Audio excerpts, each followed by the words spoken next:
اعوذ باللہ من الشیطان الرجیم بسم اللہ الرحمن الرحیم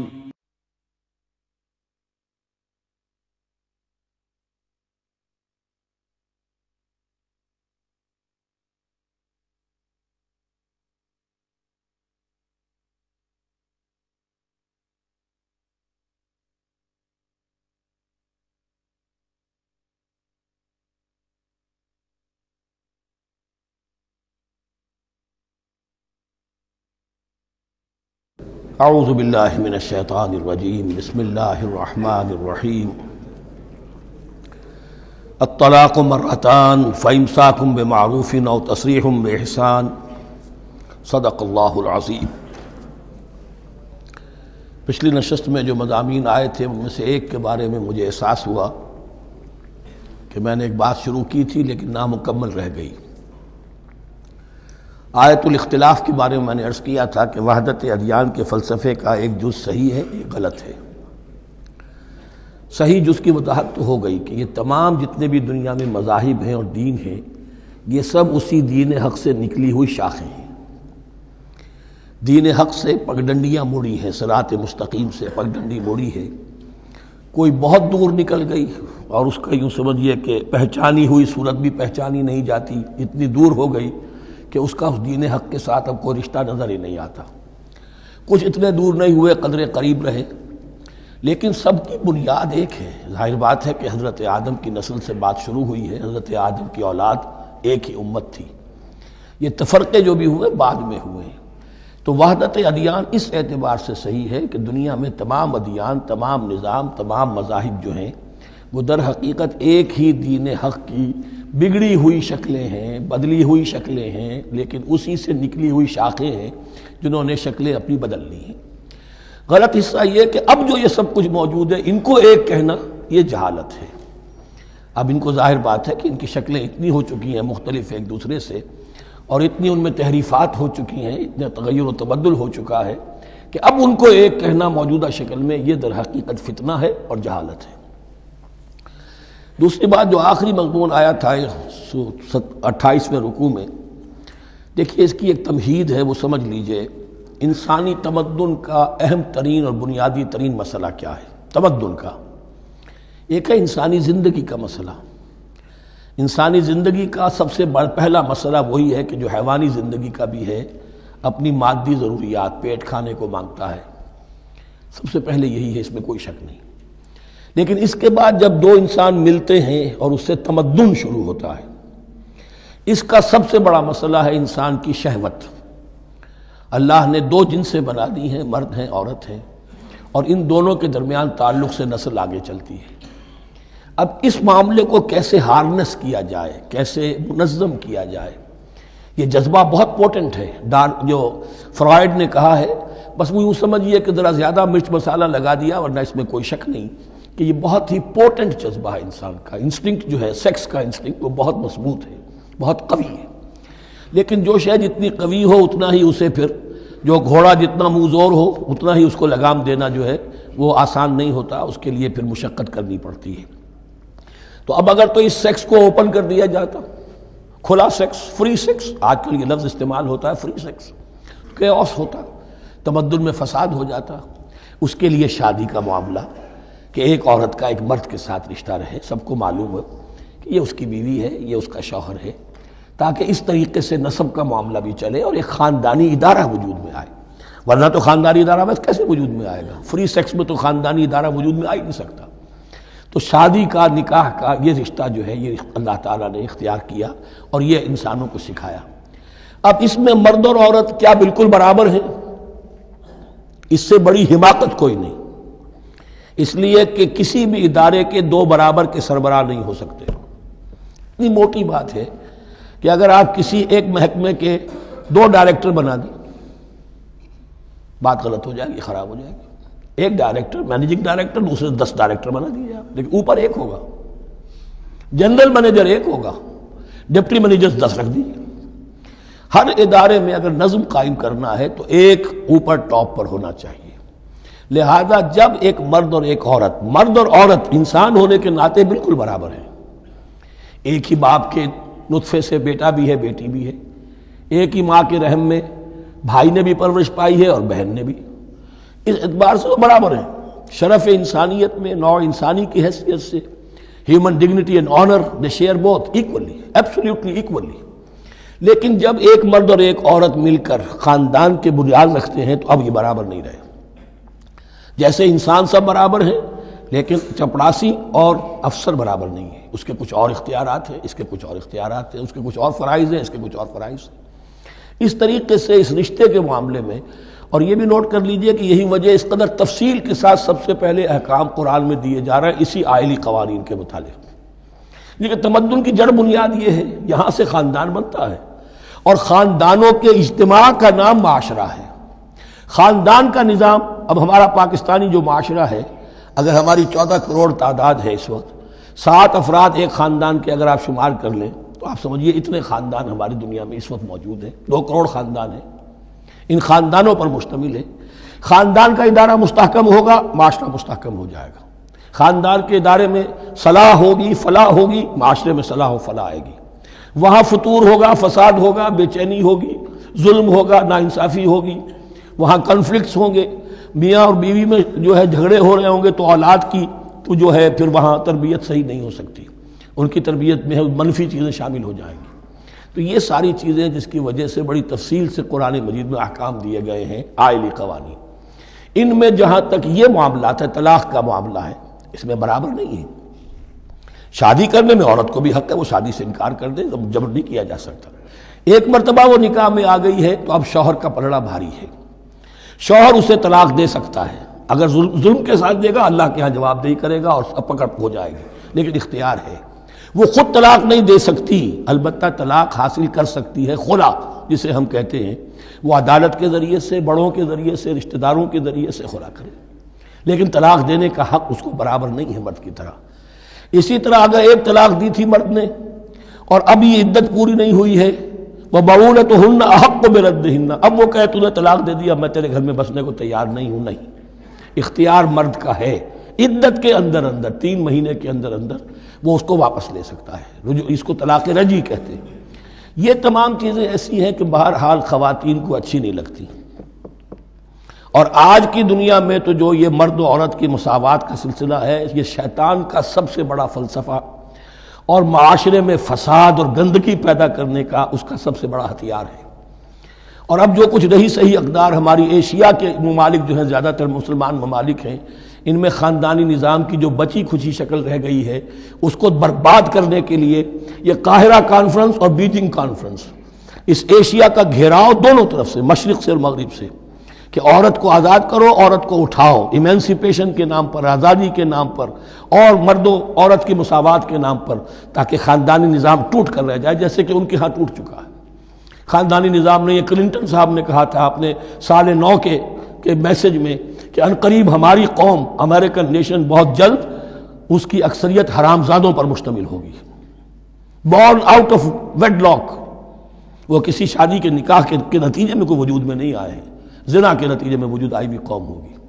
1 پیرنٹ فیملی رہ گئی ہے، ماں ہی باپ ہے اور وہی ماں ہے، اور وہ دونوں وہ جانتے ہی نہیں۔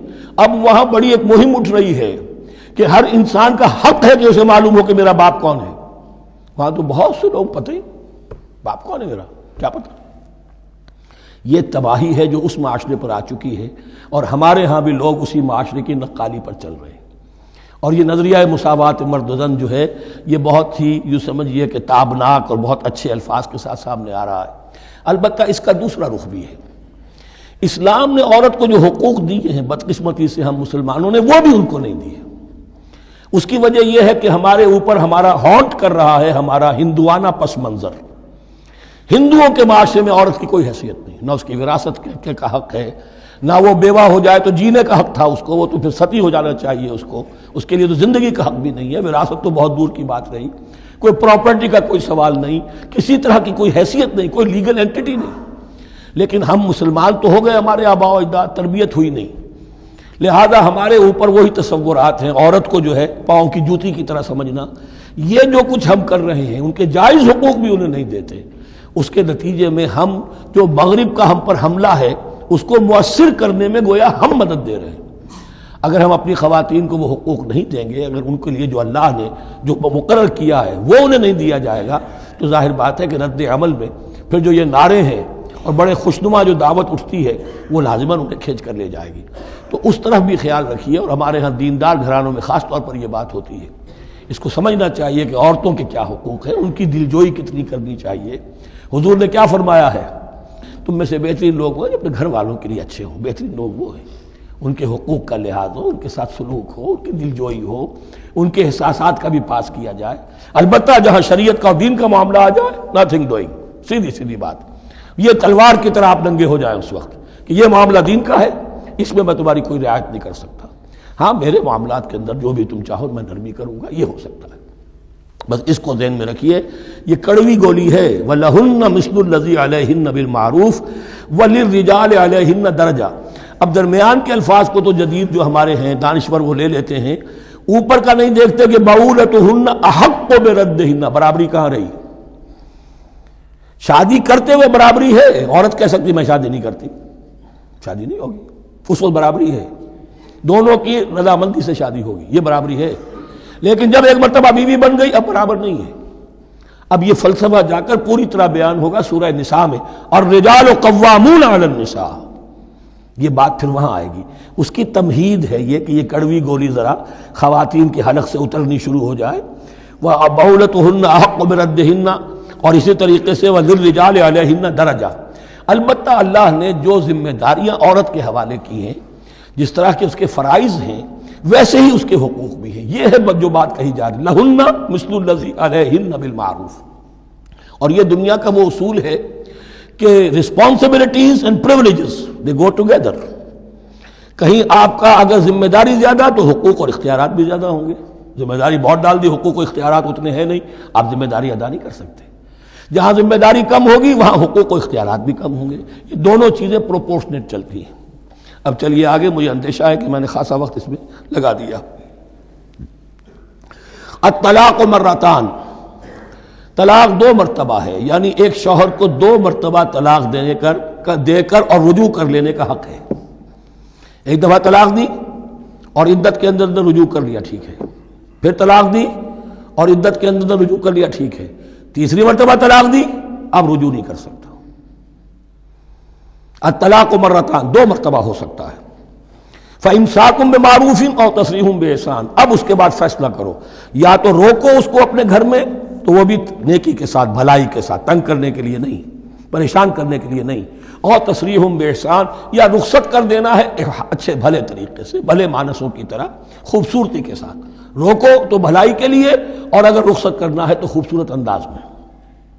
وَلَا يَحِلُّ لَكُمْ أَن تَأْخُذُوا مِمَّا آتَيْتُمُوهُنَّ شَيْئًا، اور تمہارے لیے ہرگز جائز نہیں ہے کہ جو کچھ تم نے انہیں دیا تھا اس میں سے کچھ بھی واپس لو، جو بھی تم نے انہیں مہر دیا تھا اس میں سے کچھ واپس نہیں لے سکتے جب تم طلاق دے رہے ہو۔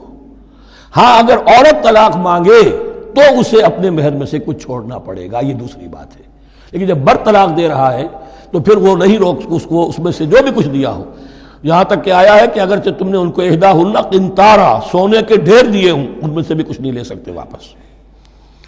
وَلَا يَحِلُّ لَكُمْ أَن تَأْخُذُوا مِمَّا آتَيْتُمُوهُنَّ شَيْئًا إِلَّا أَن يَخَافَا أَن لَّا يُقِيمَا حُدُودَ اللَّهِ، البتہ اگر وہ دونوں یہ سمجھیں کہ ہم حدود اللہ کو قائم نہیں رکھ سکیں گے۔ مراد کیا ہے کہ فیملی لائف کے ضمن میں جو اللہ نے احکام دیے ہیں، جو آداب ہیں، جو ان کے مقاصد ہیں، وہ ہمارے مابین اتنی موافقت مزاجی نہیں ہے کہ ہم ساتھ چل سکیں۔ ایک عورت اگر یہ محسوس کرتی ہے فَإِنْ خِفْتُمْ أَلَّا يُقِيمَا حُدُودَ اللَّهِ فَلَا جُنَاحَ عَلَيْهِمَا فِي مَا افْتَدَتْ بِهِ، پھر اگر اس کا یہ خیال ہے کہ یہ نہیں رکھ سکیں گے تو پھر کوئی حرج نہیں ہے ان دونوں پر کہ جو کچھ دے دلا کر عورت فدیے میں اپنے آپ کو چھڑا لے، یعنی کہہ کہ ٹھیک ہے تم نے مجھے 10 لاکھ مہر دیا تھا، میں 5 لاکھ تمہیں واپس کرتی ہوں، یا تم نے 10 لاکھ کا میرا مہر رکھا تھا، میں خلا مانگ رہی ہوں، میں صرف 5 لاکھ کا تم سے تقاضا کرتی ہوں، اسے اپنے مہر میں سے کچھ چھوڑنا ہوگا، یہ فدیہ ہے۔ تلک حدود اللہ فلا تعتدوها، یہ اللہ کے حدود ہیں، ان سے تجاوز مت کرو۔ دیکھیے روزے وغیرہ کے ضمن میں فلا تقربوها، اور یہاں فلا تعتدوها، اس لیے کہ یہاں بڑے دھڑلے سے آدمی جو ہے وہ ان حدود کو پامال کر جاتے ہیں، قانون یہی رہ جاتا ہے، روح اس کی ختم ہو جاتی ہے۔ وَمَن يَتَعَدَّ حُدُودَ اللَّهِ فَأُولَٰئِكَ هُمُ الظَّالِمُونَ، اور جو اللہ کے حدود سے تجاوز کرتے ہیں وہی ظالم لوگ ہیں۔ فَإِن طَلَّقَهَا، اب اگر تیسری مرتبہ طلاق دے دی، الطلاق مرتان تو ہو چکا نا، اس کے بارے میں سارے احکام آ گئے، لیکن اب اگر دے دی مراد ہے تیسری مرتبہ، فَإِن طَلَّقَهَا فَلَا تَحِلُّ لَهُ مِن بَعْدِ حَتَّىٰ تَنكِحَ زَوْجًا غَيْرَهُ، تو اب وہ اس کے لیے جائز نہیں ہوگی جب تک کہ وہ عورت کسی اور شوہر سے شادی نہ کرے۔ اس کو حلالہ کہتے ہیں، لیکن یہ حلالہ کروانا یا کرنا اور کسی کے ساتھ یہ معاہدہ کرنا تم شادی کر لو پھر طلاق دے دینا، اس پر لعنت فرمائی ہے، حضور نے لعنت فرمائی ہے۔ اور ہمارے ہاں علم میں آتی ہے، یہ بات سننے میں آتی ہے کہ بہت سے علماء نے اس کو دھندا بنا رکھا ہے۔ حلالہ مولوی مشہور ہیں مختلف شہروں کے اندر۔ فَإِن طَلَّقَهَا فَلَا تَحِلُّ لَهُ مِن بَعْدُ حَتَّىٰ تَنكِحَ زَوْجًا غَيْرَهُ فَإِن طَلَّقَهَا، پھر اگر وہ بھی دوسری شادی کی دوسری جگہ پر، اس عورت نے اس شوہر سے بھی نہیں بنی، اس نے بھی طلاق دے دی، فَلَا جُنَاحَ عَلَيْهِمَا أَن يَتَرَاجَعَا، تو اب کوئی گناہ نہیں ہوگا ان دونوں پر کہ وہ رجوع کر لیں، پہلے سابق شوہر سے شادی کر لیں۔ یعنی عورت کو شاید عقل آ گئی ہو، کوئی اسی کی زیادتی تھی کہ پہلے شوہر کے ہاں بس نہیں سکی، اب دوسری مرتبہ کا تجربہ ہو گیا تو اس کے کان ہو گیا کہ کوئی غلطی میری ہی ہے، اب شاید دوبارہ وہ اپنے شوہر کی طرف، سابقہ شوہر کی طرف رجوع کرنا چاہے تو اس کی اجازت ہے۔ ان ظنا یقیما حدود اللہ، اگر ان کو یہ یقین ہو کہ وہ اللہ کے حدود کی پاسداری کر سکیں گے۔ اللہ کے حدود جو ہیں احکام شریعت، ان کو بہرحال مد نظر رکھنا ہے اور فائق رکھنا ہے۔ وَتِلْكَ حُدُودُ اللَّهِ يُبَيِّنُهَا لِقَوْمٍ يَعْلَمُونَ، اور یہ وہ حدود ہیں اللہ کے جن کو وہ واضح کر رہا ہے، کھول کھول کر بیان کر رہا ہے ان لوگوں کے لیے کہ جو علم حاصل کرنا چاہیں۔ ترجمہ یہ ہوتا ہے عام طور پر جنہیں علم حاصل ہے، اصل میں کسی وقت فعل کو طلب فعل کے معنی میں استعمال کیا جاتا ہے عربی زبان میں، یعلمون جو جاننا چاہیں، جن کے اندر طلب ہے علم کی۔ وَإِذَا طَلَّقْتُمُ النِّسَاءَ فَبَلَغْنَ أَجَلَهُنَّ، تو جب تم لوگ اپنی بیویوں کو طلاق دو اور پھر وہ اپنی عدت پوری کر لیں، فَأَمْسِكُوهُنَّ بِمَعْرُوفٍ أَوْ سَرِّحُوهُنَّ بِمَعْرُوفٍ، تو اب چاہو تو روکو انہیں لیکن معروف طریقے سے، اور چاہو تو انہیں رخصت کر دو وہ بھی اچھے طریقے پر۔ وَلَا تُمْسِكُوهُنَّ ضِرَارًا لِتَعْتَدُوا، اور دیکھو ایسا نہ کرو کہ تم روکو انہیں تنگ کرنے کے لیے۔ اچھا ذرا اس کی میں اور خبر لوں گا رجوع کر کے، ذرا اگر تو طلاق ہو گئی تو آزاد ہو جائے گی، غصہ اتنا چڑھا ہوا ہے کہ ابھی وہ غصہ ٹھنڈا نہیں ہوا ہے، رجوع کر رہا ہے اس لیے کہ اسے اور پریشان کروں، اسے اور تکلیفیں پہنچاؤں۔ تو اب یہ کیا ہوا، قانون تو اجازت دے رہا ہے لیکن تم نے قانون کا مذاق اڑایا، تم نے اللہ کی دی ہوئی اس اجازت کا ناجائز استعمال کیا۔ ہاں اگر بسانے کا واقعی ارادہ ہو گیا ہے تو ضرور تم رجوع کر لو، رجوع کا حق تمہیں ہے، لیکن اگر یہ نہیں ہے، پریشان کرنا ہے، فلا تمسکوہن ولا تمسکوہن ضرارا لتعتدوا، ضدم ضدہ ان پر زیادتی کرنے کے لیے، ستانے کے لیے۔ ومن یفعل ذلک فقد ظلم نفسہ، اور جو کوئی بھی یہ کام کرے گا اس نے اپنی جان پر ظلم ڈھایا۔ ولا تتخذوا آیات اللہ ہزوا، اور دیکھو اللہ کی آیات کو مذاق اور کھیل نہ بنا لو، ٹھٹھا نہ بنا لو۔ یہ اچھی طرح جان لیجئے، لا از لا and there can be law which has no flaw. Flawless law is impossible. اس لیے تقوی، اللہ کا خوف ہر جگہ پر بار بار، ورنہ تم اللہ کی شریعت کا تماشا بنا دو گے، ٹھٹھا بنا دو گے۔ ولا تتخذوا آیات اللہ ہزوا واذکروا نعمت اللہ علیکم، اور یاد کرو، ذکر کرو، شعور کرو اللہ کے انعامات کا جو تم پر ہوئے ہیں۔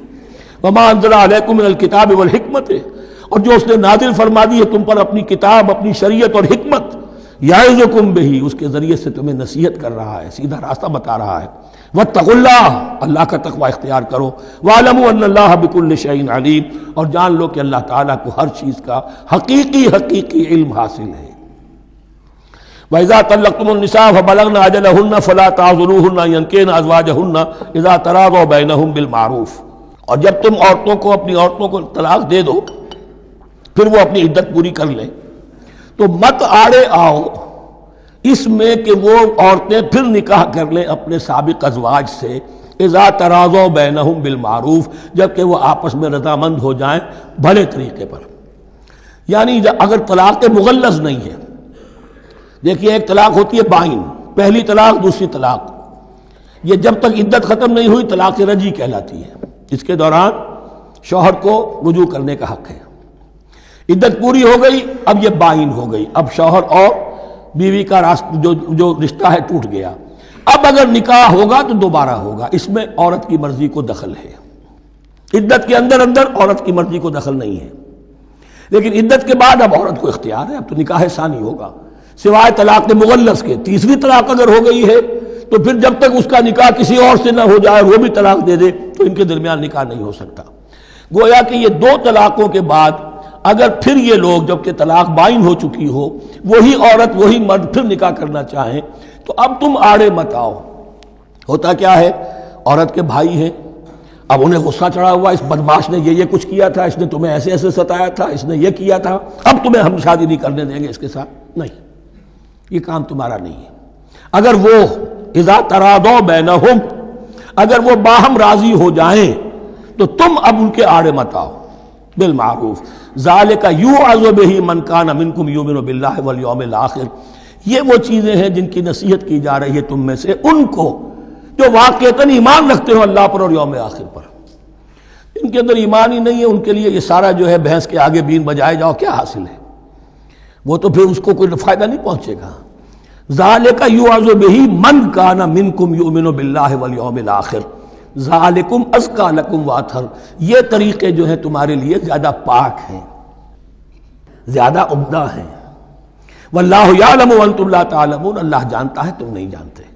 اپنی عقل کو مقدم نہ رکھو، یہ اللہ کا علم ہے، اسی نے عورت کو بنایا، اسی نے مرد کو بنایا، اسے مرد بھی عزیز ہے، عورت بھی عزیز ہے۔ الخلق عیال اللہ، حضور نے فرمایا تمام مخلوق اللہ کے کنبے کے مانند ہے۔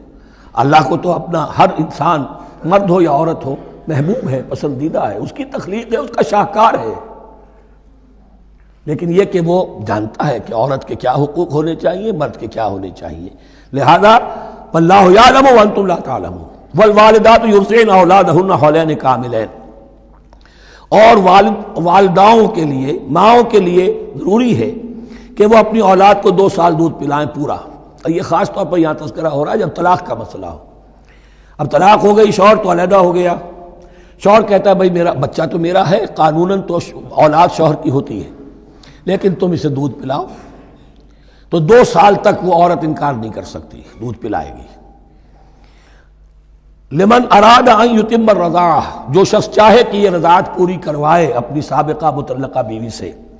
وعلی المولود لہ رزقہن وکسوتہن بالمعروف، لیکن اس عرصے کے لیے جس کی وہ اولاد ہے، یعنی شوہر جو سابق ہے، اس کے ذمے ہے اس کا رزق اور اس کا لباس، جسے ہم نان نفقہ کہتے ہیں۔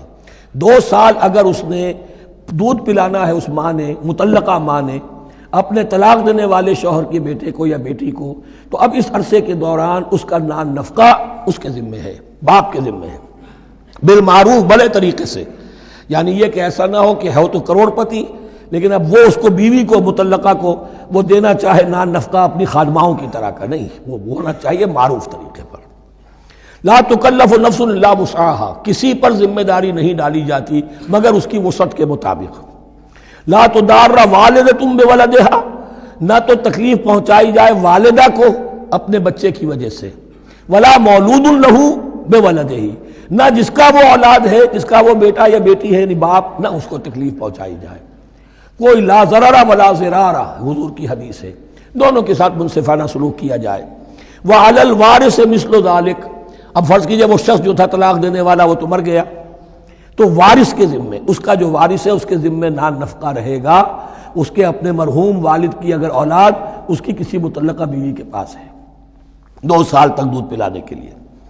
فَإِنْ أَرَادَا فِصَالًا، اب یہ بھی ہو سکتا ہے کہ وہ دونوں جو ہیں کہے کہ سب میں تو دودھ نہیں پلاتی، یا یہ کہ وہ شوہر چاہے ان تراض منہما، دونوں راضی ہو جائیں کہ میں دودھ نہیں پلواتی، آپ دودھ چھڑوا دیجئے، وتشاور، آپس میں رضامندی اور مشورے سے، فلا جناح علیہما، اس میں بھی کوئی حرج نہیں۔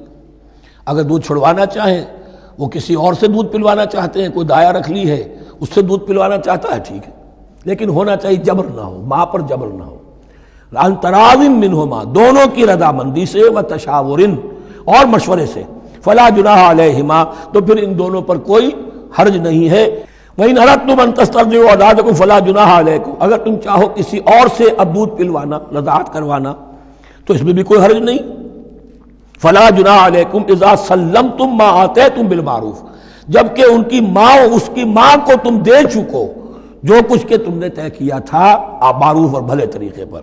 واتقوا اللہ، اور اللہ کا تقوی اختیار کرو. واعلموا ان اللہ بما تعملون بصیر، اور جان لو کہ جو کچھ تم کر رہے ہو اللہ اسے دیکھ رہا ہے. والذین یتوفون منکم ویذرون ازواجا، اور وہ کہ جو تم میں سے وفات پا جائیں اور وہ چھوڑ جائیں بیویاں. یتربصن بانفسہن، اب یہ عدت جو تھی ایک تھی طلاق کی عدت، وہ 3 ماہواریاں آ جانا، 3 مہینے اندازن، اور ایک ہے جو فوت ہو گیا اور بیوہ کی عدت کیا ہے. والذین یتوفون، جو تم میں سے وفات دے دیے جائیں، منکم تم میں سے، ویذرون ازواجا، پیچھے بیویاں چھوڑ گئے ہوں، یتربصن بانفسہن 4 اشہر وعشرا، وہ روکے رکھیں اپنے نفسوں کو 4 مہینے اور 10 دن. 4 مہینے 10 دن تک ایک جو بیوہ عورت ہے وہ کوئی اور نکاح نہیں کر سکتی. 4 مہینے 10 دن. فَإِذَا بَلَغْنَ أَجَلَهُنَّ، اور جب وہ اپنی اس مدت تک پہنچ جائیں، یعنی پوری ہو گئی مدت عدت کی، فَلَا جُنَاحَ عَلَيْكُمْ فِي مَا فَعَلْنَ فِي أَنفُسِهِنَّ، تو تم پر کوئی گناہ نہیں ہے اس معاملے میں جو وہ اپنے بارے میں کریں. اب وہ آزاد ہے، نکاح کر سکتی ہے. اب تم روکنا چاہو ہماری ناک کٹ جائے گی، یہ بیوہ بیٹھ نہیں سکی، اس سے رہا نہیں گیا، نہیں، غلط بات، تمہارا کوئی اختیار نہیں. لا جناح علیکم فیما فعلن فی انفسہن بالمعروف، کرے نیک طریقے سے، بھلے طریقے سے، شریعت کے مطابق، قواعد شریعت کے مطابق، تو تمہارا اختیار نہیں ہے کہ روکو. واللہ بما تعملون خبیر، اور جو کچھ تم کر رہے ہو اللہ اس سے باخبر ہے. ولا جناح علیکم فیما عرضتم بہ من خطبۃ النساء واکننتم فی انفسکم، اب یہ انہی بیواؤں کا ذکر ہو رہا ہے. تم پر کوئی حرج نہیں ہے کہ جو تم اشارے میں کوئی بات اور پیغام دینا چاہو کسی بیوہ کو، اشارے کنائے میں، لیکن یہ کہ اس میں عدت کے دوران نکاح تو نہیں ہو سکتا. اشارے کنائے میں یہ کچھ بات کہی جا سکتی ہے کہ مجھے دلچسپی ہے، شاید میں کوئی بھی طریقہ اختیار کیا جائے. او اکننتم فی انفسکم، یا اپنے دلوں میں چھپائے رکھو، تو اللہ کو کوئی اعتراض نہیں.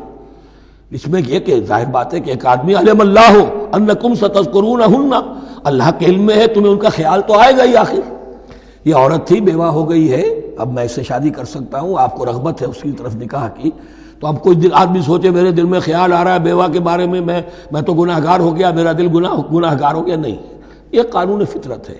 علم اللہ انکم ستذکرونہن، اللہ کے علم میں ہے ان کا خیال تو تمہیں آئے گا ہی.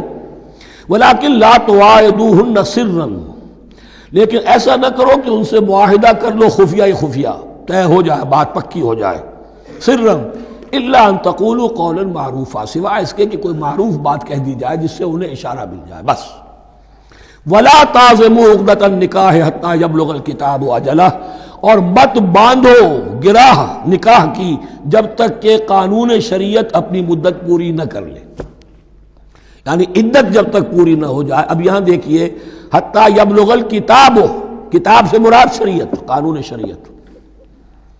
کتاب سے مراد یہاں کیا ہے کہ جو بھی قانون آ چکا ہے کتاب کے اندر، 4 مہینے 10 دن کے بعد نکاح اس سے پہلے نہیں ہوگا. وَاعْلَمُوا أَنَّ اللَّهَ يَعْلَمُ مَا فِي أَنفُسِكُمْ فَاحْذَرُوهُ، اور جان لو کہ اللہ خوب جانتا ہے جو تمہارے دلوں میں ہے، پس اس سے ڈرو، اس کی پکڑ سے بچو. وَاعْلَمُوا أَنَّ اللَّهَ غَفُورٌ حَلِيمٌ، اور یہ بھی جان لو اللہ غفور بھی ہے، بخشنے والا بھی ہے. وہ خطا ہو گئی ہے، استغفار کرو، توبہ کرو، اللہ معاف فرمائے گا. اور حلیم ہے، وہ فوراً نہیں پکڑتا بلکہ ڈھیل دیتا ہے، مہلت دیتا ہے، اگر چاہو تو تم توبہ کر لو. لا جناح علیکم ان طلقتم النساء ما لم تمسوهن او تفرضوا لهن فریضہ، تم پر کوئی گناہ نہیں ہے کہ تم ایسی بیویوں کو طلاق دے دو کہ جن کو نہ تو تم نے اب تک چھوا ہو اور نہ ان کے لیے مہر مقرر کیا ہو. یہ ہو جاتا تھا نکاح جو ہے بچپن میں بھی کر دیے جاتے تھے، لیکن ابھی کوئی نوبت نہیں آئی ہے، نکاح تو ہو گیا لیکن نہ کوئی مہر مقرر ہوا ہے، نہ کوئی ان کی ملاقات ہوئی ہے. تو اگر ایسا کرو گے تو تم طلاق دے سکتے ہو. وَمَتِّعُوهُنَّ، لیکن شرافت کا تقاضا یہ ہے کہ جو لڑکی تم سے منسوب رہی ہے، اب اگر وہ رشتہ توڑ رہے ہو تو اسے کچھ دے دلا کر، اسے کچھ نہ کچھ متاع، کچھ سامان دنیاوی دے کر. مَتِّعُوهُنَّ عَلَى الْمُوسِعِ قَدَرُهُ وَعَلَى الْمُقْتِرِ قَدَرُهُ، جو وسعت والا ہے، جس کو کشائش حاصل ہے، غنی ہے، وہ اپنی حیثیت کے مطابق، اور جو تنگ دست ہے وہ اپنی حیثیت کے مطابق. متاع بالمعروف، اور یہ ساز و سامان دینا جو ہے یہ بھی بھلے انداز میں ہو، ایسا نہ ہو جو خیرات دی جا رہی ہو.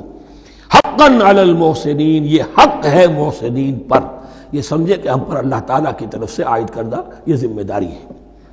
وَإِن طَلَّقْتُمُوهُنَّ مِن قَبْلِ أَن تَمَسُّوهُنَّ وَقَدْ فَرَضْتُمْ لَهُنَّ فَرِيضَةً، اور اگر دوسری شکل یہ ہے کہ تم نے طلاق دی ایسی بیوی کو کہ جس کو تم نے چھوا تو نہیں ہے لیکن مہر مقرر ہو چکا تھا، فَنِصْفُ مَا فَرَضْتُمْ، تو اب آدھا مہر جو ہے جو تم نے فرض کیا تھا، جو طے کیا تھا، اس کا آدھا تو تمہیں دینا ہی دینا ہے۔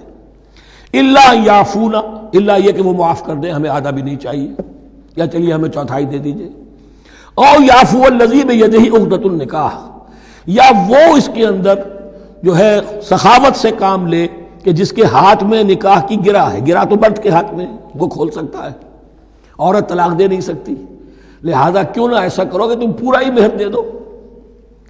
فرمایا وَأَن تَعْفُوا، اگر تم درگزر کرو اور زیادہ دو، اقرب للتقویٰ، یہ تقویٰ سے قریب تر ہے، وَلَا تَنْسَبُوا الْفَضْلَ بَيْنَكُمْ، اپنے مابین احسان کرنا مت بھولو، اور اپنے مابین جو فضیلت اللہ نے تمہیں دی ہے عورتوں پر اس کو مت بھولو۔ تمہارا پھر ایٹیچیوڈ بھی ایسا ہونا چاہیے کہ تم اپنے بڑے ہونے کے حساب سے ان کے ساتھ نرمی کرو، ان کو زیادہ دو، ان کو جتنا بھی مہر مقرر کیا تھا اس سے بھی زیادہ دے دلا کے رخصت کرو۔ قانون میں تو صرف مہر ہوگا، البتہ قانون یہی ہے کہ اگر انہیں چھوا نہیں ہے، مقاربت نہیں ہوئی ہے، لیکن یہ کہ مہر مقرر ہو چکا تھا تو آدھا مہر تو لازماً دینا ہے۔ آدھا بھی یہ چھوڑ سکتی ہے عورت، لیکن تمہارے لیے بہتر ہے کہ تم پورا دو یا اور زیادہ دو۔ ان اللہ بما تعملون بصیر، یقیناً جو کچھ تم کر رہے ہو اللہ دیکھ رہا ہے۔ حافظوا علی الصلوات والصلاۃ الوسطی، محافظت کرو پوری طرح، چوکس ہو کر، چوکنے ہو کر تمام نمازوں کی، اور خاص طور پر صلاۃ وسطیٰ کی۔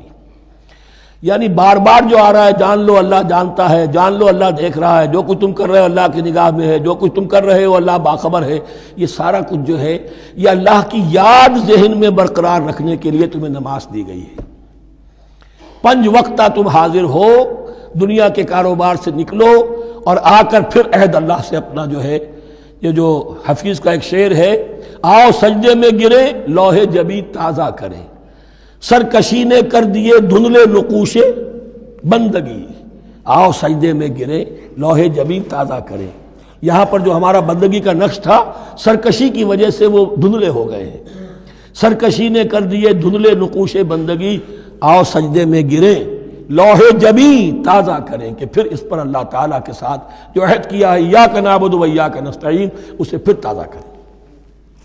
حافظوا علی الصلوات والصلاۃ الوسطی، صلاۃ وسطیٰ کے بارے میں بہت سے اقوال ہیں، لیکن عام طور پر اس سے مراد عصر کی نماز لی گئی ہے۔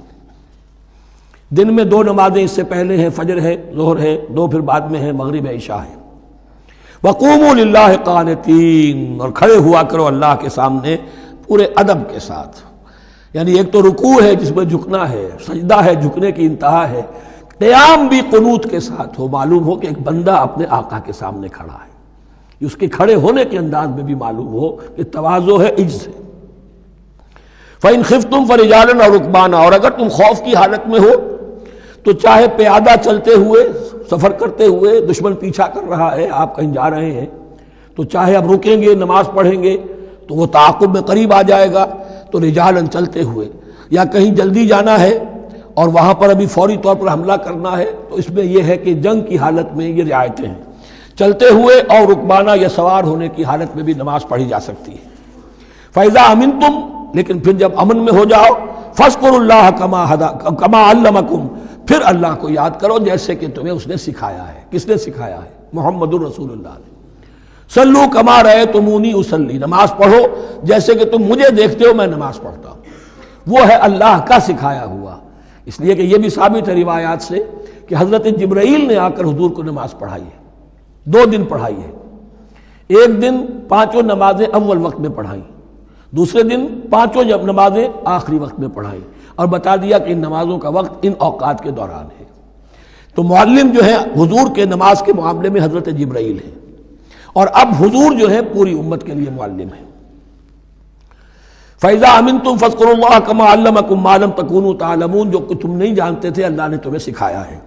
وَالَّذِينَ يُتَوَفَّوْنَ مِنكُمْ وَيَذَرُونَ أَزْوَاجًا، اور پھر دوبارہ لوٹ کر معاملہ آ رہا ہے بیواؤں کا، اور جو لوگ تم میں سے وفات دے دیے جائیں اور وہ چھوڑ جائیں پیچھے بیویاں، وصیۃ لازواجہم متاعا الی الحول غیر اخراج، تو ان کی بیویوں کے لیے وصیت لازماً، اپنی بیویوں کے لیے وصیت لازماً کریں 1 سال تک کے لیے نان نفقے کی، اور بغیر اس کے کہ انہیں گھروں سے نکالا جائے۔ اب یوں سمجھیے اس کو، ایک شخص فوت ہوا، 4 بیویاں ہیں، ایک کے ہاں اولاد تھی، بیٹا تو اسی کا ہے، باقی 3 تو اس کی جو ہیں سوتیلی مائیں ہیں۔ ایک ماں کو تو وہ اپنی ماں سمجھ کر اس کی خدمت کرے گا، باقی 3 کو لائبلٹی سمجھے گا۔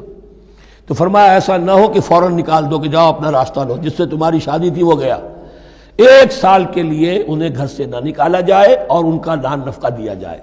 لیکن یہ بھی اصل میں تھا وصیت کا، جب یہ جو قانون آئے گا وراثت کا تو اس سے پہلے کے لیے ہے۔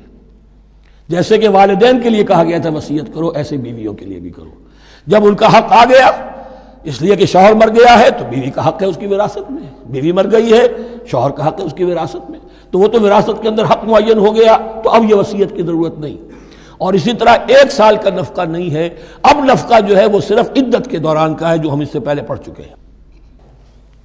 فَإِنْ خَرَجْنَا فَلَا جُنَاحَ عَلَيْكُمْ فِي مَا فَعَلْنَ فِي أَنفُسِهِنَّ، لیکن اگر وہ خود نکل جائیں، ظاہر بات ہے کہ عدت ہوتی 4 مہینے 10 دن، اب تم سال بھر روکو گے تو نہیں ان کو، اگر وہ شادی کر کے کہیں اور جا کے بسنا چاہیں تو تم پر کوئی الزام نہیں آئے گا، جو کچھ وہ کرتی ہیں اپنی جانوں کے بارے میں معروف ہو، بھلے طریقے پر، معروف طریقے پر۔ واللہ عزیز الحکیم، اور یقیناً اللہ تعالیٰ زبردست ہے، حکمت والا۔ وللمطلقات متاع بالمعروف، اسی طرح مطلقات کے لیے بھی ساز و سامان زندگی کی ضروریات ہے معروف طریقے پر، حقاً علی المتقین، لیکن یہ ہے عدت کے وقت تک کے لیے۔ اسی معاملے میں شاہ بانو کیس میں ایک جو فیصلہ دیا تھا، یہ کلکتہ ہائی کورٹ نے، اس پر پھر ہندوستان میں ایجیٹیشن ہوا۔ اس نے یہ فیصلہ دیا تھا کہ کوئی مسلمان اپنی بیوی کو طلاق دے دے تو اب وہ بیوی اگر تو دوسری شادی کر لے تب تو بات دوسری ہے، ورنہ جب تک زندہ رہے گی اس طلاق دینے والے پر اس کا نان نفقہ جو ہے رہے گا پوری زندگی تک۔ اس پر مسلمانوں نے کہا، بھارت کے مسلمانوں نے، یہ ہماری شریعت میں دخل اندازی ہے، شریعت نے صرف عدت تک کا حق رکھا ہے مطلقہ کے لیے، تم ساری زندگی کہاں سے لا رہے ہو؟ پھر وہ فساد ہوا، پھر بہت سے لوگوں نے جانیں دیں، پھر جو ہے ایجیٹیشن ہوا، لیکن پھر راجیو گاندھی کو گھٹنے ٹیکنے پڑے، اور پھر قانون بنا دیا گیا بھارت میں کہ کوئی عدالت ہندوستان کی including supreme court of India مسلمانوں کے آئلی قوانین میں دخل نہیں دے سکتی۔ میں سلام کیا کرتا ہوں مسلمانان بھارت کو، مسلمانوں نے وہاں پر یہ بات بھی نہیں ہونے دی کہ جب قرآن شریعت کا حکم جو ہے وہ یہ ہے کہ مطلقہ کو عدت تک کے لیے نان نفقہ ہے تو ساری زندگی کا کوئی معاملہ نہیں۔ کذالک یبین اللہ لکم آیاتہ لعلکم تعقلون، اسی طرح اللہ تعالیٰ تمہارے لیے اپنی آیات کو واضح کر رہا ہے تاکہ تم عقل سے کام لو اور سمجھو۔ اب جو 2 رکوع اگلے آ رہے ہیں یہ بڑے اہم ہیں اس اعتبار سے کہ یہ تاریخ بنی اسرائیل کا غزوہ بدر ہے جس کا تذکرہ ہوگا۔ میں ایک بات آپ کو بنی اسرائیل کی تاریخ کی بتا چکا ہوں کہ جب حضرت موسیٰ کے انتقال کے بعد یوشع ابن نون کی سرکردگی میں انہوں نے جہاد کیا، قتال کیا تو فلسطین فتح ہو گیا، لیکن انہوں نے چھوٹی چھوٹی حکومتیں 12 بنا لی اور آپس میں لڑتے بھی رہے۔ لیکن 300 برس کے بعد پھر صورتحال پیدا ہوئی، وہ واقعہ ہوگا جو اب سامنے آ رہا ہے کہ جب ان کے اوپر دنیا تنگ ہو گئی، آس پاس کے جو کافر اور مشرک لوگ تھے انہوں نے انہیں دبا لیا، بہت سو کو ان کے گھروں سے، ان کے ملکوں سے نکال دیا، تو پھر تنگ آ کر انہوں نے کہا اس وقت کے نبی سے کہ ہمارے لیے کوئی بادشاہ بنا دیجئے، سپہ سالار بنا دیجئے، اب ہم اللہ کی راہ میں جنگ کریں گے۔ تو وہ جو جنگ ہوئی ہے طالوت اور جالوت کی، اس جنگ کے بعد سے خلافت راشدہ شروع ہوئی ہے دور بنی اسرائیل کی۔ گویا کہ خلافت راشدہ دور بنی اسرائیل کی 300 برس بعد آئی ہے ان کے رسول کے انتقال کے، جبکہ خلافت راشدہ اس امت مسلمہ کی متصل ہے رسول اللہ صلی اللہ علیہ وسلم کے زمانے کے ساتھ، اس لیے کہ صحابہ نے جانیں دیں، خون دیا، قربانیاں دیں، اور اس کے نتیجے میں حضور کی زندگی ہی میں دین غالب ہو گیا، اسلامی ریاست قائم ہو گئی۔ تو ظاہر بات ہے اس کے بعد آپ کے انتقال کے بعد خلافت کا دور شروع ہو گیا، لیکن وہاں یہ سارے سال 300 برس گزرے ہیں، اس کے بعد ان کا دور خلافت آیا ہے، اور اس میں بھی 3 خلافتیں ہیں کہ جو متفق علیہ ہیں، ویسے وہاں تو وہ نبوتیں ہیں، طالوت علیہ السلام، داؤد علیہ السلام اور سلیمان علیہ السلام۔ چوتھی خلافت پر آ کر تقسیم ہو گئی ہے، جیسے حضرت علی کے زمانے میں چوتھی خلافت میں عالم اسلام جو ہے دارالاسلام منقسم ہو گیا کہ مصر اور شام نے حضرت علی کی خلافت کو تسلیم نہیں کیا۔ اسی طرح حضرت سلیمان کے دو بیٹوں میں پھر ان کی مملکت تقسیم ہو گئی، ایک اسرائیل اور ایک یہودیہ، یہ دو ریاستیں وجود میں آئی، جوڈی۔ بہرحال یہ جو واقعہ تھا کہ جس کے بعد خلافت راشدہ شروع ہو رہی ہے، اسلام کا غلبہ شروع ہو رہا ہے حضرت موسیٰ کی تاریخ میں، وہ ہے طالوت اور جالوت کی جنگ۔ اس کے لیے اب یہاں پر تذکرہ ہو رہا ہے، اور یہ بھی ایک آئینہ دکھایا جا رہا ہے صحابہ کرام کو، اب یہی مرحلہ تمہیں درپیش ہے۔ غزوہ بدر آیا چاہتا ہے، آئینہ، coming events cast their shadows before, تمہیں پہلے سے بتایا جا رہا ہے۔ الم تر الی الذین خرجوا من دیارہم، کیا تم لوگوں نے غور نہیں کیا، کیا تم نے غور نہیں کیا ان لوگوں کے حال پر کہ جو نکل گئے اپنے گھروں سے، وہم الوف، جبکہ وہ ہزاروں کی تعداد میں تھے، حذر الموت، موت سے ڈر کی وجہ سے، یعنی جب کفار اور مشرکین نے غلبہ کر لیا ان پر اور بہت سے ملکوں سے یہ بھاگے اپنے ملک چھوڑ کر، فقال لهم اللہ موتوا، تو اللہ نے ان سے کہا کہ مر جاؤ، ثم احیاہم، پھر انہیں زندہ کیا۔ یہاں یہ بھی ہو سکتا ہے مراد کہ فی الواقع یہ عمل ہوا ہو، اور یہ بھی مراد ہو سکتا ہے جیسے قوم مر جاتی ہے لیکن پھر اس کا نشأت ثانیہ ہو جاتی ہے، پھر اللہ نے ان کے اندر ایک جذبہ پیدا کر دیا۔ یعنی یہاں پر مرنا اور احیاء جو ہے وہ معنوی ہو، روحانی ہو، اخلاقی ہو، وہ بالفعل جسدی نہ ہو، لیکن اللہ کے اختیار سے باہر نہیں، اس کی قدرت میں ہے، سب کو مار کر بھی دوبارہ جلا سکتا ہے۔ ان اللہ لذو فضل علی الناس ولکن اکثر الناس لا یشکرون، اور یقیناً اللہ تعالیٰ تو اپنے بندوں پر بڑا فضل کرتا ہے، لیکن اکثر لوگ جو ہے شکر نہیں کرتے، ناقدری کرتے ہیں اللہ کے احسانات کی۔ لیکن اب وہ غزوہ بدر جو ہے ان کا سابقہ امت مسلمہ کا، اس کا حال بیان کرنے سے پہلے مسلمانوں سے گفتگو ہو رہی، اس لیے کہ ہے تو ساری ان کے لیے، ان کی ہدایت کے لیے۔ تاریخ بیان کرنا قرآن کا مقصد نہیں ہے، تاریخ کی کتاب نہیں ہے یہ، تو جو پروسیس آف ریولوشن چل رہا تھا، جو جد و جہد تھی، جو تحریک تھی محمد رسول اللہ کی، جس مرحلے میں سے وہ تحریک گزر رہی ہے، اسی مرحلے کی مناسبت سے سابقہ تاریخ سے بھی واقعات لائے جا رہے ہیں، اور اسی کی مناسبت سے وہ جو بھی وقتی احکام ہیں وہ دیے جا رہے ہیں۔ وَقَاتِلُوا فِي سَبِيلِ اللَّهِ وَاعْلَمُوا أَنَّ اللَّهَ سَمِيعٌ عَلِيمٌ، اور جنگ کرو اللہ کے راستے میں، اور جان لو اللہ تعالیٰ سب کچھ سننے والا اور جاننے والا ہے۔ مَنْ ذَا الَّذِي يُقْرِضُ اللَّهَ قَرْضًا حَسَنًا فَيُضَاعِفَهُ لَهُ أَضْعَافًا كَثِيرًا، کون ہے وہ شخص کہ جو اللہ کو قرض حسنہ دے؟ یہ انفاق جب کیا جاتا ہے خالص اللہ کے دین کے لیے، تو اللہ کہتا ہے یہ میرے ذمہ قرض ہے، دین میرا ہے، تم میرے دین کو غالب کرنا چاہتے ہو، میری حکومت قائم کرنا چاہتے ہو، تو جو کچھ اس میں خرچ کرو گے وہ مجھ پر قرض ہے، قرض حسنہ ہے۔ من ذا الذی یقرض اللہ قرضا حسنا فیضاعفہ لہ، تو اللہ اس کو اس کے لیے بڑھاتا رہے، دگنا کرتا رہے، اضعافا کثیرا، دگنا چوگنا، بہت گنا۔ واللہ یقبض ویبسط، اور اللہ ہی کے اختیار میں ہے کسی چیز کو چھوٹا کر دینا، سکیر دینا، اور کھول دینا اور کشائش کر دینا۔ وَإِلَيْهِ تُرْجَعُونَ، اور اسی کی طرف تمہیں لوٹا دیا جائے گا۔ یہاں دیکھیے یہ دونوں چیزیں، جہاد بالنفس اس کی آخری شکل قتال، اور جہاد بالمال اس کے لیے پہلے لفظ آ رہا تھا انفاق، اب قرض حسنہ، اللہ کو قرض حسنہ۔ الم تر الی الملأ من بنی اسرائیل من بعد موسیٰ، کیا تم نے غور نہیں کیا موسیٰ کے بعد بنی اسرائیل کے سرداروں پر، ملا من بعد موسیٰ، اذ قالوا لنبی لہم، جبکہ انہوں نے اپنے نبی سے کہا، یہ تو میں آپ کو حدیث سنا چکا ہوں، کوئی وقت ایسا نہیں گزرا حضرت موسیٰ کے بعد کہ نبی کوئی نہ کوئی موجود نہ رہا ہو، حضرت عیسیٰ تک۔ اس زمانے کے جو نبی تھے ان سے انہوں نے کہا لَهُمْ ابْعَثْ لَنَا مَلِكًا نُقَاتِلْ فِي سَبِيلِ اللَّهِ، اب ہمارے لیے کوئی بادشاہ مقرر کر دیجئے تاکہ ہم اللہ کی راہ میں قتال کریں، جنگ کریں۔ یہاں بادشاہ سے مراد ہے جو سپہ سالار ہو، نبی ہے تو ظاہر بات ہے کہ نبی کا رتبہ تو بلند رہے گا، لیکن نبی کے تابع ہو کر کوئی شخص کہ جو جنگ کی سپہ سالاری کر سکے اس کو نامزد کر دیجئے۔ قال هل عصیتم ان کتب علیکم القتال الا تقاتلوا، جو نبی تھے یہ سیموئیل نبی تھے، سموئیل، یہ آپ اولڈ ٹیسٹمنٹ میں پڑھیں گے سیموئیل نبی، انہوں نے کہا کہ اس کا بھی اندیشہ ہے کہ جب جنگ فرض کر دی جائے اللہ تقاتلوا، پھر تم جنگ نہ کرو، یعنی ابھی تو بڑے تمہارے دعوے ہیں، بہادری دکھا رہے ہو، بڑا جوش و خروش ہے، کہیں ایسا تو نہیں ہوگا کہ ادھر سے میں اللہ تعالیٰ سے اجازت بھی لوں جنگ کی اور تمہارے لیے کوئی سپہ سالار یا بادشاہ بھی بنا دوں اور پھر تم جنگ سے کرنی کترا جاؤ۔ قالوا وما لنا الا نقاتل فی سبیل اللہ، ان کا کیسے ممکن ہے کہ ہم اللہ کی راہ میں قتال نہ کریں؟ وقد اخرجنا من دیارنا وابنائنا، جبکہ ہمیں نکال دیا گیا ہمارے گھروں سے اور ملکوں سے اور اپنے بیٹوں سے، یعنی ان کی اولاد کو تو انہوں نے غلام بنا لیا، ان کی عورتوں کو بانیاں بنایا، اب یہ تو نکلے ہوئے ہیں اپنے ملکوں سے خوف سے بھاگے ہوئے۔ فلما كتب عليهم القتال، تو جب ان پر وہ جنگ فرض کر دی گئی، تولوا الا قليلا منهم، تو پیٹھ پھیر گئے سب کے سب سوائے کچھ لوگوں کے۔ یہ گویا کہ تنبیہ کی جا رہی ہے، مسلمانوں تم بھی بہت کہتے رہے ہو کہ حضور ہمیں جنگ کی اجازت ملنی چاہیے، ہم کب تک یہ ظلم سہیں گے، لیکن ایسا نہ ہو دیکھو اب جب جنگ کا حکم آئے، اب پڑھ چکے ہم وہ آیت كتب عليكم القتال وهو كره لكم، اب اچھی نہیں لگ رہی جنگ، جان تو پیاری ہے، تو اب دکھا دیا گیا وہاں بھی یہ ہوا۔ واللہ علیم بالظالمین، اور اللہ ایسے ظالموں سے خوب باخبر ہے۔ وقال لهم نبیہم، اور ان سے کہا ان کے نبی نے، ان اللہ قد بعث لکم طالوت ملکا، تمہارے لیے اللہ تعالیٰ نے طالوت کو بادشاہ مقرر کیا ہے۔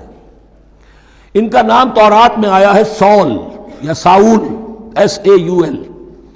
اب یہ سمجھ میں نہیں آتا، ہو سکتا ہے کہ اصل نام ساؤل ہو، لیکن چونکہ وہ بہت قداور تھے، طول قداور، اس لیے ان کا ایک صفاتی نام ہو طالوت۔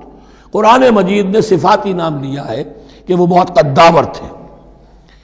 قالوا انا یکون له الملک علینا، اب انہوں نے کہا کیسے ہو سکتا ہے کہ اسے بادشاہت ملے ہمارے اوپر، ونحن احق بالملک منہ، ہمیں زیادہ حق حاصل ہے اس کے مقابلے میں کہ ہمیں بادشاہی دی جائے۔ ولم یؤت سعۃ من المال، وہ تو مفلس ہے، اسے تو اللہ نے کوئی زیادہ دولت دی نہیں ہے، کیونکہ ان کے معیار تو یہی تھے، جو دولت مند ہے وہی صاحب عزت ہے۔ قال ان اللہ اصطفاہ علیکم، اب نبی نے کہا اب جو چاہو کہو، اللہ نے اس کو چن لیا ہے تم پر، یہ فیصلہ اب ہو چکا، اللہ کا فیصلہ ہے، ڈیوائن ججمنٹ ہے، ڈیوائن ڈیسیجن ہے، کین ناٹ بی ریووکڈ۔ وزادہ بسطۃ فی العلم والجسم، اور اسے کشادگی عطا کی ہے علم اور جسم دونوں چیزوں میں، قداور ہے، طاقتور ہے، اور اسی طریقے سے علم اور فہم دیا ہے۔ تم دولت دیکھتے ہو، اللہ نے چنا ہے ان دو چیزوں کی بنا پر، جسمانی طاقت، جسمانی قوت، اس دور میں ظاہر بات ہے اس کی بہت ضرورت تھی، اور دوسرے یہ کہ اسے علم دیا ہے، فہم دیا ہے، سمجھ دی ہے، دانش دی ہے۔ واللہ یؤتی ملکہ من یشاء، اور اللہ تعالیٰ جس کو چاہتا ہے اپنی بادشاہت دے دیتا ہے۔ واللہ واسع علیم، اللہ بہت سمائی والا ہے، واسع، اس کی وسعت جو ہے وہ اتھا ہے، اور علیم، اور سب کچھ واسع علیم، جاننے والا ہے، یعنی وہ جس کو جو کچھ دیتا ہے بربنائے علم دیتا ہے، کون اس کا مستحق ہے۔ وقال لهم نبيهم ان آیۃ ملکہ ان یاتیکم التابوت فیہ سکینۃ من ربکم وبقیۃ مما ترک آل موسیٰ وآل ہارون تحملہ الملائکہ، اور ان سے کہا ان کے نبی نے کہ طالوت کی بادشاہت کی ایک نشانی یہ ہوگی کہ وہ صندوق جو تمہارے سے جاتا رہا چھن چکا ہے، جس میں سکینہ ہے، تمہارے لیے تسکین کا سامان ہے تمہارے رب کی طرف سے، اور بقیت مما ترک آل موسیٰ و آل ہارون، اور کچھ تبرکات ہیں جو آل موسیٰ اور آل ہارون کے اس صندوق میں رکھے ہوئے ہیں، تحملہ الملائکہ، وہ ملائکہ کی تحویل میں ہے۔ اب ان کی بادشاہی کی علامت کے طور پر وہ صندوق تمہارے پاس واپس آ جائے گا۔ اصل میں یہ تابوت سکینہ جو ہے یہ ان کا ایک بڑا لکڑی کا صندوق ہے، اب بھی ہے، ان کا دعویٰ ہے کہ موجود ہے، اور مسجد اقصیٰ کے نیچے جو سرنگ ہے اس میں موجود ہے۔ بعض ذرائع سے فوٹو لے کر بھی انہوں نے ڈاکومنٹری فلم بھی ابھی دکھا دی ہے کہ موجود ہے۔ نبوکدنضر نے جب گرایا تھا 586 قبل مسیح میں، جو حضرت سلیمان کا بنایا ہوا ہیکل تھا، اس کے تہخانے میں وہ رہتا تھا، اور وہیں پر جو ربائی تھے وہاں موجود تھے، ربانیین، تو جب گرایا گیا ہے اس کو، ہیکل کو، تو اسی میں وہ دب گئے ہیں، لیکن وہ چاروں طرف سے جو بھی تہخانہ تھا بند ہو گیا ہوگا، اور وہاں پر ان کی لاشیں بھی ہیں اور تابوت سکینہ بھی ہے۔ لیکن ہوا یہ تھا کہ جب ان کے پڑوسی ملکوں نے انہیں شکستیں دی تو وہ تابوت سکینہ بھی چھین کر لے گئے۔ اب اس میں گویا کہ ان کے لیے بہت بڑی بات تھی کہ ان کے لیے کم سے کم ایک دل کی روحانی تسکین کا سامان تھا۔ ہمارے پاس حضرت موسیٰ کے تبرکات ہیں، عصائے موسیٰ اس میں ہے، رکھا ہوا ہے، اب بھی ہے۔ اسی طریقے سے اس میں وہ جو جن تختیوں پر تورات لکھی ہوئی دی گئی تھی حضرت موسیٰ کو، وہ موجود ہے، ان کے کہنے کے مطابق اب بھی ہے۔ تو اس طریقے سے ان کے لیے تسکین ہوتی تھی، جیسے کہ مسلمان کو خانہ کعبہ کو دیکھ کر تسکین ہوتی ہے، تو فرمایا اس میں تمہارے لیے سکینت بھی ہے، اور تمہارے آل موسیٰ اور آل ہارون کے تبرکات بھی ہیں. تحملہ الملائکہ اس وقت وہ ملائکہ کی تحویل میں ہوا یہ کہ جہاں وہ تابوت لے گئے ان کے دشمن وہاں پلیگ آ گئی. انہوں نے سمجھا کوئی نحوست ہے اس کے اندر جس کی وجہ سے پلیگ آ گئی ہے. انہوں نے ایک چھکڑے کے اوپر اس کو رکھا اور بیلوں کو ہانک دیا جاؤ جدھر جانا ہے. تو حضرت سموئیل نے ان سے کہا کہ طالوت کا اللہ کی طرف سے نامزد کیے جانا ایک علامت اس کی یہ ہوگی کہ وہ تمہاری تسکین کا سامان جو تم سے چھن گیا تھا ان کے عہد عمارت میں یا ان کے عہد ملوکیت میں تمہیں واپس مل جائے گا، اور وہ فرشتوں کی تحویل میں ہے. تو ایک روز وہ چھکڑا جو ہے وہ لیے ہوئے وہ تابوت ان کے ہاں پہنچ گیا. ان فی ذلک لآیۃ لکم ان کنتم مؤمنین، یقیناً اس میں تمہارے لیے نشانی ہے اگر تم ماننے والے ہو. فلما فصل طالوت بالجنود، اب جب حضرت طالوت اپنے لشکروں کو لے کر چلے، ان میں سے جو لوگ تو انکار کر گئے رہ گئے، جو لوگ چلے ساتھ ان کو لے کر چلے. قال ان اللہ مبتلیکم بنہر، انہوں نے فرمایا اپنے لشکر والوں سے اللہ تعالیٰ تمہاری ایک آزمائش کرے گا ایک نہر سے، دریا سے. یہی جو ہے جارڈن ریور جارڈن، اس کو کراس کر کے پھر حملہ کرنا تھا. فمن شرب منہ فلیس منی، جو اس میں سے پیٹ بھر کر پانی پیے گا وہ مجھ میں سے نہیں ہے. ومن لم یطعمہ فإنہ منی، جو اس میں سے پانی نہیں پیے گا وہ میرا ساتھی ہے. الا من اغترف غرفۃ بیدہ، سوائے اس کے کہ کوئی صرف اپنے چلو سے اور وہ کچھ وہ ایک گھونٹ لے لے. یہ اصل میں ہر کمانڈر کے لیے ضروری ہوتا ہے کہ کسی بھی بڑی جنگ سے پہلے اپنے ساتھیوں کا مورال دیکھے، ڈسپلن کی حالت دیکھے. تو جیسے حضور نے بھی غزوہ بدر سے قبل مشاورت کی تھی کہ مسلمانوں ایک لشکر آ رہا ہے جنوب سے کیل کانٹے سے لیس، اور ایک قافلہ آ رہا ہے شمال سے، اور اللہ نے ان دو میں سے ایک کا وعدہ کیا تمہیں ضرور ملے گا، بتاؤ کدھر چلیں. اندازہ ہو گیا کچھ لوگ جو کمزوری دکھا رہے تھے انہوں نے کہا چلیں جی پہلے قافلہ لوٹ لیں، اور جو لوگ تھے باہمت انہوں نے کہا جو حضور آپ کی ارادہ جو آپ کا منشا ہو. تو یہاں بھی انہوں نے اس سے ٹیسٹ کیا ہے کہ آیا وہ میرے حکم کی پابندی کرتے ہیں یا نہیں کرتے. فشربوا منہ، تو ان سب نے بہتوں نے پیا اس میں سے خوب جی بھر کر. الا قلیلا منہم، سوائے ان میں سے بہت کم تعداد میں. فلما جاوزہ ہوا والذین آمنوا معہ، تو جب گزرے اس دریا کے پار اترے وہ اور وہ لوگ جو ان کے ساتھ ساتھیہ اہل ایمان رہ گئے تھے. یعنی پہلی سکریننگ پہلے ہو چکی تھی جو قتال ہی کے منکر ہو گئے تھے، اور اس کے بعد دوسری ہو گئی ہے کہ جو اس چھلنی میں سے نہیں نکل سکے، وہ پانی پی کر بے سدھ ہو گئے. یہ ایسا ہی ہے جیسے غزوہ احد میں حضور صلی اللہ علیہ وسلم کے ساتھ 1000 آدمی مدینے سے نکلے تھے اور پھر عین وقت پر 300 آدمی ساتھ چھوڑ کر چلے گئے. تو جب انہوں نے دریا پار کر لیا انہوں نے اور ان کے ساتھی اہل ایمان نے، قالوا لا طاقت لنا اليوم بجالوت وجنودہ، تو انہوں نے کہا کہ ہمارے اندر تو واقعتاً طاقت نہیں ہے کہ ہم جالوت کا اور اس کے لشکروں کا مقابلہ کر سکیں. یہ گولیت جس کو کہتے ہیں جالوت، یہ بڑا قوی ہیکل انسان تھا، اور اس کا جو زرہ بختر تھا وہ اتنا پورا جسم ڈھکا ہوا کہ سوائے آنکھ کے سوراخ کے اور کچھ نہیں تھا اس میں، جو نظر ہی نہیں آتا تھا. تو اس نے مبارزت کی اور کوئی بھی مقابلے پر نہیں آ رہا تھا. قال الذين يظنون انهم ملاقو الله كم من فئة قليلة غلبت فئة كثيرة باذن الله، تو کہا ان لوگوں نے جو یقین رکھتے تھے کہ اللہ سے ملاقات کرنی ہے کہ کئی مرتبہ ایسا ہوا ہے، کتنی مرتبہ ایسا ہوا ہے کہ چھوٹی جماعت غالب آ گئی ہے بڑی جماعت پر اللہ کے حکم سے. یعنی آگے بڑھو، ہمت کرو، اپنی جو ہے کم ہمتی کا ثبوت نہ دو، اللہ تعالیٰ کی نصرت سے اللہ کی مدد سے تمہیں فتح حاصل ہو جائے گی. واللہ مع الصابرین، اللہ تو صابروں کے ساتھ ہے. ولما برزوا لجالوت وجنودہ، تو جب وہ سامنے آئے جالوت اور اس کے لشکروں کے، برزا ظاہر ہو جانا، سامنے آمنے سامنے آ جانا. اب ادھر ان کا لشکر ہے طالوت علیہ السلام کا اور ادھر وہ جالوت کا لشکر ہے. قالوا، اب انہوں نے دعا کی، ربنا افرغ علینا صبرا، اے اللہ ہم پر صبر انڈھیل دے. یہ افرغ کا لفظ ہوتا ہے کسی برتن سے پانی اس طرح گرا دینا کسی کے اوپر کہ وہ برتن خالی ہو جائے، گھڑوں پانی ڈال دینا یا کچھ اور برتن میں سے. افرغ علینا صبرا، ہم پر صبر انڈھیل دے، صبر کی بارش فرما دے. ربنا افرغ علینا صبرا وثبت اقدامنا، اور ہمارے قدموں کو جما دے، وانصرنا علی القوم الکافرین، اور ہماری مدد فرما ان کافروں کے مقابلے میں.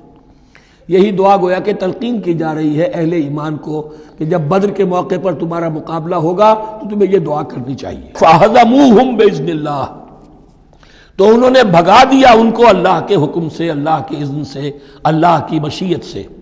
وقتل داود و جالوتا، اور قتل کیا جالوت کو داود نے۔ یہ داود جو ہے تورات سے معلوم ہوتا گڈریے تھے، جنگلوں میں رہتے تھے اپنی بھیڑیں بکریاں لے کر، اور ان کے پاس ایک گوپیا ہوتا تھا، اس گوپیے کے اندر پتھر رکھ کر اس کو گھما کر وہ مارتے تھے، لیکن نشانہ اتنا صحیح تھا کہ اس سے وہ کہتے تھے کہ میں شیروں کے جبڑے توڑ دیتا ہوں۔